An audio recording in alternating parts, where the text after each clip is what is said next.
दोस्तों, स्वागत है आपका आपके अपने YouTube चैनल एग्जाम पॉइंट पर।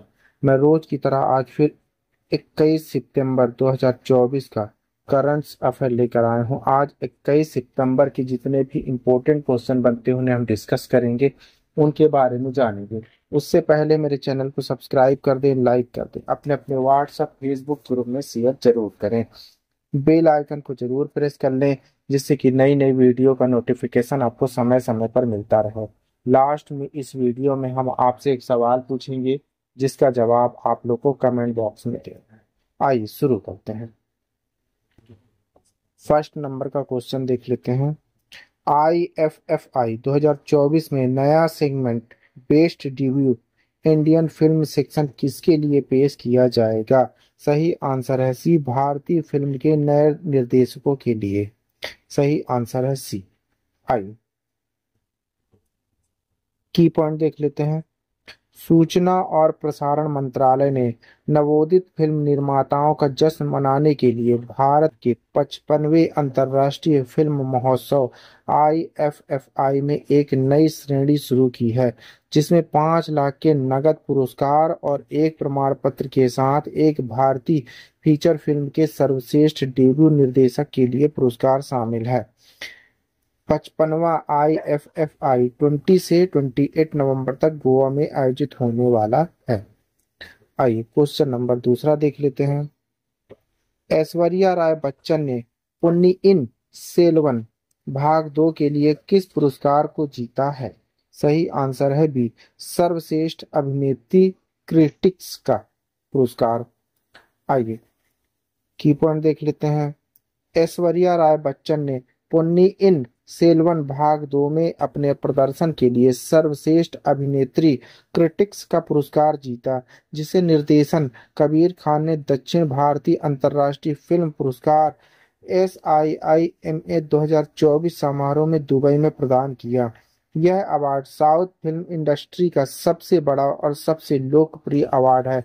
जिस तरह बॉलीवुड और हॉलीवुड में फिल्म फेयर और ऑस्कर होता है, उसी तरह साउथ में SIIMA अवार्ड होते हैं। आइए क्वेश्चन नंबर 3 देख लेते हैं। ऑस्कर पियास्ट्री ने किस ड्राइवर को हराकर अजरबैजान ग्रैंड फिक्स जीत लिया है? सही आंसर है बी, चार्ल्स लेक्चर ने। आइए की पॉइंट देख लेते हैं। ऑस्कर पियास्ट्री की अजरबैजान ग्रैंड फिक्स 2024 में पहली फार्मूला वन जीत हासिल की है। इस जीत के साथ ही मैकर लैन टीम के साथ लैंडो नॉरिस के चौथे स्थान पर रहने से टीम को कंस्ट्रक्ट्स स्टैंडिंग में रेड बुल पर 20 अंकों की बढ़त मिली। रेड बुल पिछले 55 रेसों से स्टैंडिंग में शीर्ष पर थी। मैकरालेन ने आखिरी बार 2014 में यह स्थान हासिल किया था। आइए क्वेश्चन नंबर 4 देख लेते हैं। राष्ट्रीय एल्युमिनियम निगम नालको के अध्यक्ष और प्रबंध निर्देशक के रूप में किसे नियुक्त किया गया है? सही आंसर है ए, ब्रजेंद्र प्रताप सिंह जी को। आइए की पॉइंट देख लेते हैं। सार्वजनिक उद्यम चयन बोर्ड PESB ने ब्रजेंद्र प्रताप सिंह को national aluminium company limited NALCO के अध्यक्ष सह प्रबंधन निर्देशक के रूप में चुना। वर्तमान में वे सेल के बर्नपुर और दुर्गापुर स्टील प्लांट के प्रभारी निर्देशक के रूप में कार्यरत हैं। आइए 5 नंबर देख लेते हैं क्वेश्चन। भारतीय नौसेना ने विशाखापट्टनम में पनडुब्बी से बचने की प्रशिक्षण सुविधा का नाम क्या रखा है? सही आंसर है ए, विनेत्रा। ऑप्शन है ए राइट आंसर। आइए की पॉइंट देख लेते हैं। भारतीय नौसेना ने 13 सितंबर 2024 को विशाखापट्टनम में स्वदेशी रूप से डिजाइन और विकसित कलवरी पनडुब्बी एस्केप प्रशिक्षण सुविधा विनेत्रा की शुरुआत की। विनेत्रा सुविधा में एक 5 मीटर का एस्केप टावर और एक निकटवर्ती ड्राइविंग बेस शामिल है, जो पनडुब्बी चालक दल को आपातकालीन परिस्थितियों में पनडुब्बी से सुरक्षित रूप से बाहर निकालने की प्रशिक्षण प्रदान करेगा। आइए इस सुविधा को मेक इन इंडिया और आत्मनिर्भर भारत अभियान के तहत विकसित किया गया है और यह भारतीय नौसेना की कलवरी श्रेणी की पारंपरिक पनडुब्बियों के चालक दल को प्रशिक्षण देने में मदद करेगी। आइए क्वेश्चन नंबर 6 देख लेते हैं। भारत और अमेरिकी सेना के करीब बीच 9 से 22 तक राजस्थान के महाजन फील्ड फायरिंग रेंज आयोजित संयुक्त सैन्य अभ्यास का नाम क्या रखा गया है? सही आंसर है सी, युद्ध अभ्यास। आइए की पॉइंट देख लेते हैं। भारत अमेरिका संयुक्त सैन्य अभ्यास युद्ध अभ्यास 2024 का 20वां संस्करण 9 से 22 सितंबर 2024 तक राजस्थान के महाजन फील्ड फायरिंग रेंज में आयोजित किया गया। युद्ध अभ्यास 2024 में भारत और अमेरिका दोनों की महिला सैनिकों ने अभ्यास के हर चरण में महत्वपूर्ण भूमिका निभाई। राजपूत रेजिमेंट के 600 भारतीय सेना कर्मियों और 11 एयरबोर्न डिवीजन अलास्का की 1-24 बटालियन से समान आकार की अमेरिकी टुकड़ी ने भाग लिया है। आइए क्वेश्चन नंबर 7 देख लेते हैं। भारतीय अर्थव्यवस्था में नकदी का प्रचलन कितना बढ़ा है? सही आंसर है बी, 16.5 लाख करोड़ रुपए से 34.7 लाख करोड़ रुपए। आइए की पॉइंट देख लेते हैं।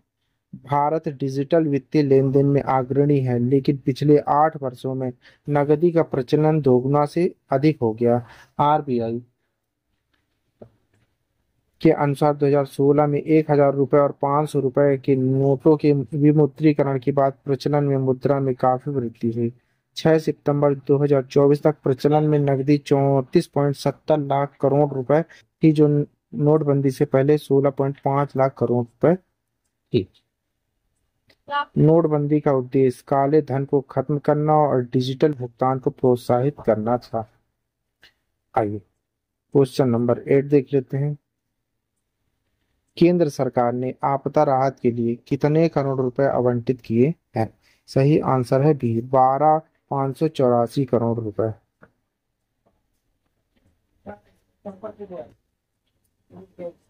आइए की पॉइंट देख लेते हैं।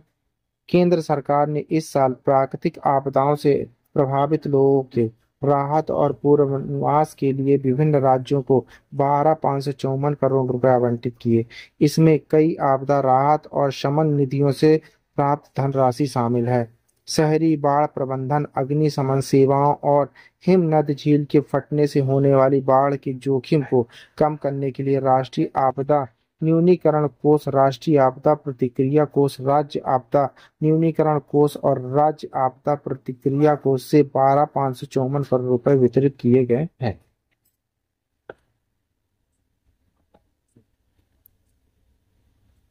केंद्रीय गृह मंत्रालय द्वारा 5 राज्यों में अग्निशमन सेवाओं के विस्तार और आधुनिकीकरण के लिए 890.69 करोड़ रुपए मंजूर किए गए।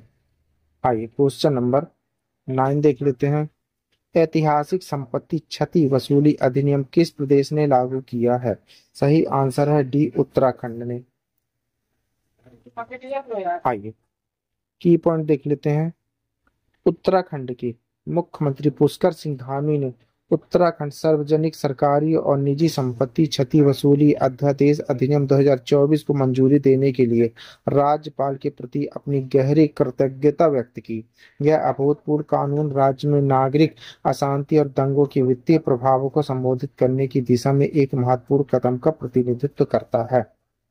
नौ अधिनियम नियमित कानून दंगइयों द्वारा किए गए नुकसान के लिए मुआवजे का दावा करने के लिए एक व्यापक रूपरेखा प्रस्तुत करता है। उल्लेखनीय रूप से यह सरकारी और निजी संपत्ति दोनों को सुरक्षा प्रदान करता है, जो कि वसूली योग्य नुकसान के दायरे में एक महत्वपूर्ण विस्तार को दर्शाता है। आइए क्वेश्चन नंबर 10 देख लेते हैं। हाल ही में विशाखापट्टनम में आयोजित 19वें दिव्य कला मेले का उद्घाटन किसने किया है? सही आंसर है सी, राज्यपाल श्री एस अब्दुल नजीर जी ने। आगे की पॉइंट देख लेते हैं।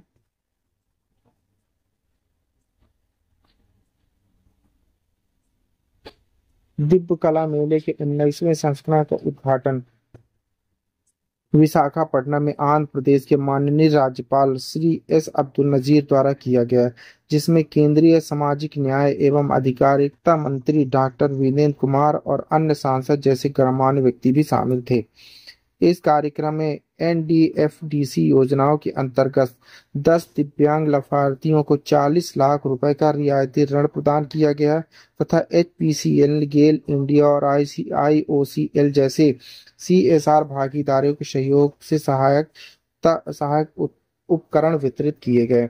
इस मेले में 20 राज्य केंद्र शासित प्रदेशों के 100 दिव्यांग कारीगरों के आकर्षक उत्पाद प्रदर्शित किए गए, जिसमें हस्तशिल्प, हथकरघा, कढ़ाई और पैकेज खाद्य पदार्थ शामिल है। इसका उद्देश्य वोकल फॉर लोकल पहल का समर्थन करता है और दिव्यांग उद्यमियों के बीच वित्तीय स्वतंत्रता को बढ़ावा देता है।